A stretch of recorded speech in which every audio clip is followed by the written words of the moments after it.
বিসমিল্লাহির রহমানির রহিম। Building engineering and construction YouTube চ্যানেলের পক্ষ থেকে আমি ইঞ্জিনিয়ার হৃদয় আছি আপনাদের সাথে। আশা করি সবাই ভালো আছেন। আজকে আমি দেখাবো কলামের আরেকটা চেক, সেটা হলো joint shear capacity ratio check. হ্যাঁ, তো এটা নিয়ে আসলে ডিটেলস ডিসকাশন, এটা নিয়ে ডিসকাস করলে প্রায় 1-2 ঘন্টার লেকচার দিয়ে দেওয়া যাবে।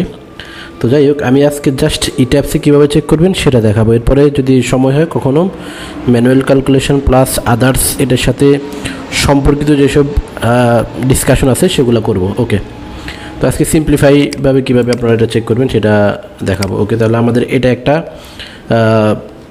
বিল্ডিং রিয়েল প্রজেক্ট, এটা আমরা অলরেডি কনস্ট্রাকশনের কাজ শুরু হয়েছে।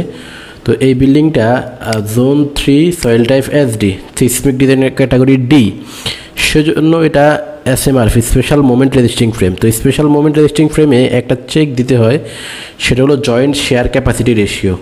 তো সেই চেকটা কীভাবে দিবেন এবং কী করলে এটা জয়েন্ট শেয়ার ক্যাপাসিটি রেশিওতে পাস করবে সেটা দেখাবো। তো প্রথমে আপনি মডেলটাকে অ্যানালাইসিস দিয়ে নেবেন। দেওয়ার পরে আপনি এরপর ডিজাইন দিয়ে নিতে হবে। হ্যাঁ, আমরা সাধারণত যেটা করি, আমরা রিভার পার্সেন্টেজটা চেক করে ছেড়ে দিই। হ্যাঁ, কিন্তু SMRF হলে রিভার পার্সেন্টেজ চেক করে দিলে ছেড়ে দিলে হবে না। হ্যাঁ, design concrete frame design star design check, সেক্ষেত্রে আপনার জয়েন্ট শেয়ার ক্যাপাসিটি রেশিওটাও চেক করতে হবে। ঠিক আছে, তো সেটা কীভাবে চেক করবেন আমি দেখাচ্ছি এখন।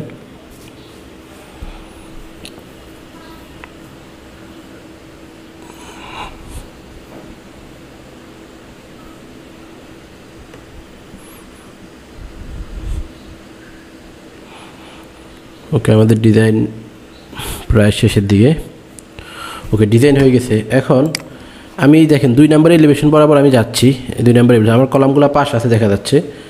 Design concrete frame design display design information, এই যে দেখেন আমি রিভার পার্সেন্টেজটা দেখেন। আমরা সাধারণত যেটা করি, এই রিভার পার্সেন্টেজ দেখেন এই কলামটাতে সব জায়গায় 1% ডট দিলে আমার হয়ে যাচ্ছে।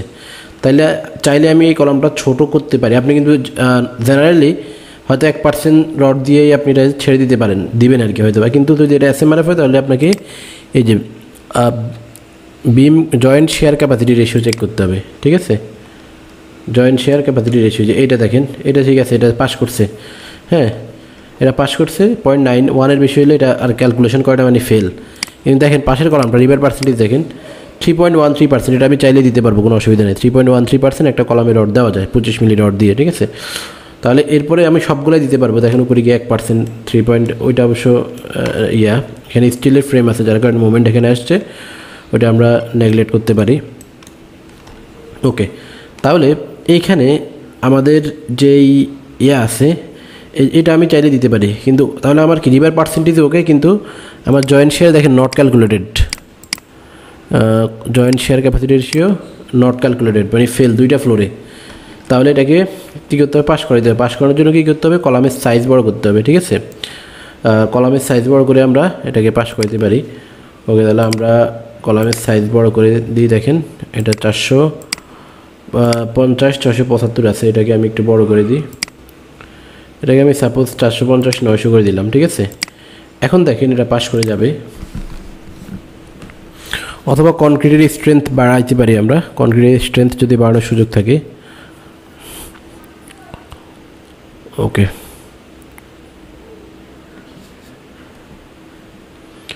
ডিজাইন কনক্রিট ফ্রেম ডিজাইন, এটার আসলে অ্যাকচুয়ালি অনেক মানে এই জিনিসটা কীভাবে ক্যালকুলেট করে, এটার মেকানিজম কী ফর্মুলা, এগুলো নিয়ে আমি আরেকটা ভিডিও বানাবো যেখানে আমি সব কিছু ইন ডিটেলস বলবো। আজকে শর্ট ভিডিওতে জাস্ট চেকটা কীভাবে করবেন, কীভাবে পাস করাবেন সেটা আমি আপনাকে একটু আইডিয়া দেওয়ার চেষ্টা করতেছি আর কি।